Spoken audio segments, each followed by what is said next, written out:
What will they do now? As the Phoenix Suns are gearing up for the start of the regular season, they make two waves of their Exhibit 10-day deals and cutting Mami Diake and Moses Wood, but they leave a player in Frank Kaminsky still available on this Exhibit 10-day deal. So what does that mean for Frank the Tank in pursuing a career in the NBA, fighting for a stay back in Phoenix? We're going to be diving in and looking at all of that. Will he fit into Mike Budenholzer and James Jones' system and more? On this episode of Suns Digest, I'm Bruce Velez. And you guys have been absolutely fantastic showing your love and support over on the channel. CJ and I are really appreciative of that. We can't thank you guys so much for all of that support throughout the entire offseason. So as we gear up for the regular season, we can't wait to dive in and discuss all Phoenix Suns stuff. So if you want to make sure you stay updated, keep hitting that like button. Without further ado, though, let's dive into the topic at hand. Make sure to grab a snack. We're going to start off the video with a little bit of a minor topic, and that's talking about a G League trade. As we all know, the Suns have been making G League moves all throughout this entire off season as they have their inaugural season starting up. They have a lot of rights to these players, and some of these players are overseas or not playing, so they want to make sure they capitalize and get legitimate guys on this Suns team. And we saw that with them bringing in Phoenix native here. Let's dive in and let's look at this. Courtesy of Dwayne Rankin, we can see that the Valley Suns complete a trade with the Austin Spurs. This would not be the first time the Suns and Spurs get a deal done this offseason. The Suns are going to be sending out two players, and Matt Lewis and Lindell Wingington, in order to receive Paul Watson. And Paul Watson is a Phoenix native, like I just said. We want to look at Watson's stats in the G League for the Spurs last season. He averaged around 10 points on 40% shooting from the field and could present himself as a solid player for this G League team. Like I said, with this Suns G League squad kind of going over it this entire off season, it's a lot of players that they just, got in an expansion draft. They're trading their rights to, trying to figure out who's going to really fill in with this squad. And like we've said, the Suns have made numerous Exhibit 10 signings where they've already waived guys and already sent guys to the G League. And I expect them to do that with a player in Paul as well. I think that we're going to see this Suns team really buy into these young guys and really start investing into them. We've already seen them make moves kind of going into that. And I think that with some of the news that we're going to be breaking down a little bit, we might see some of those guys also trickle down into their summer or G League team as well. But honestly, the Valley Suns with their inaugural season are looking to be contenders, looking to be good, and they're making moves to make sure that they ensure they have enough competitors on this squad. And they went out and did that just recently, going out and getting our boy Paul Watson. So let me know what you guys think down below in the comment section. How do you guys feel about this acquisition? I know it's a little bit minor, but the Valley Suns have been doing this over the last couple of days and the last couple of months, and it's been huge for their importance. But let's dive in and let's look at the news that you guys are waiting for. Two people cut. That's right. Yes, two people have been waived. And we kind of knew that this was going to happen, as obviously the Suns could only have 15 guys on under roster, and entering training camp, they did have more than that. They had 20 guys entering training camp, and now they have waived two of those players, waiving Moses Wood and Mamadi Diakite. So let's look at that report here. As we can see from Gerald Bourguet, the Suns have announced Mamadi Diakite and Moses Wood now have been waived, and the roster now stands just at 18 players. For Moses Wood and Mamadi Diakite, if you guys do not know, Moses Wood,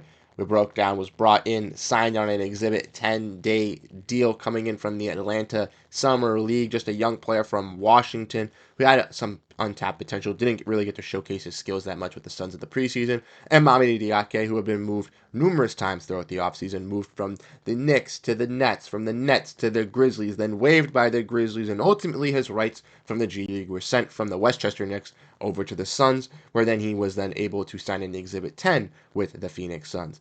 Ultimately, for Mamadi Diakite, he did get more run than Moses Wood, has some more NBA minutes, so maybe could have cracked that rotation, but unfortunately for Mamadi Diakite, he did not. Now that leaves both players getting waived and kind of being on the outskirts here as now we look at the training camp roster, courtesy of Dwayne Rankin. Once again, we can see that the Suns roster is now held down to 18 guys, 4 guys under a standardized contract, the 3 two-ways in Colin Gillespie, Jalen Bridges, and Ty Washington. And last but not least, they have the one, the only, Frank the Tank Kaminsky, still under contract on this Exhibit 10-day deal. And Frank Kaminsky staying under contract could lead to better things for this Suns team. If we look, and as we see, courtesy of Evan Cedery, the Suns announced that they waived Mami Diakite and Moses Wood, which means Frank Kaminsky currently holds Phoenix's final roster spot at this very moment. With Frank Kaminsky playing with the organization during their finals run in 2021, could he be looking for a reunion? Could he be looking for a bounce back with this team? Well, I think that it is more likely than not at this rate. As we all know, as we've broken down on this channel, kind of going over this kind of situation, we all knew that Frank Kaminsky was coming in as a Phoenix native, had a home in Phoenix, working out in training camp, trying to fight for an NBA spot back. Monte Morris said he was looking good in training camp, and a lot of Suns fans were kind of iffy on this, but with some more news coming into preseason with Jusuf Nurkic, maybe keeping a guy in Frank Kaminsky could be that last roster spot for now. Let me know what you guys think down below about Mamadi Diakite and Moses Wood getting waived. But lastly, let's dive into this, and Frank's still here and what this means. So like I said, Frank Kaminsky still here, still under contract on that Exhibit 10 deal, and could get moved to be that final roster spot. Like we've said and like we've mentioned on the channel before, with this team, having an open roster spot can add to our flexibility, and it adds things that you can go down the road. And there's a player like Frank who could help you maybe win games and help us in a lot of different ways as well, said Mike Budenholzer, and how keeping Frank could help the Suns. This is courtesy of Dwayne Rankin once again. Like we've stated, like we've mentioned, Jusuf Nurkic has had a left middle finger injury and has been out for the entire preseason for this Suns organization. And as we know already, he is going to be out for the preseason, but we don't know how long he's going to be out for the future. And this could be a precautionary thing for the Suns. As we've seen through the preseason, we all were hyped about Mason Plumlee coming in, being this backup big, and he's looked solid as a backup big, but as a starter, playing with this unit, it hasn't looked the greatest. And also Iguodala, he's been nice. He has showed some young promise, but also he still has some untapped potential, and he's not ready enough to be a starting center in this league as well. So with not having Nurkic possibly ready to go for the start of the season, could having a guy like Frank Kaminsky, an NBA veteran, a guy that you've trusted and believed in, who you know knows this Phoenix Suns organization, could he be thrown in? Could he be used as that holding place for a little bit, just as insurance for some injuries?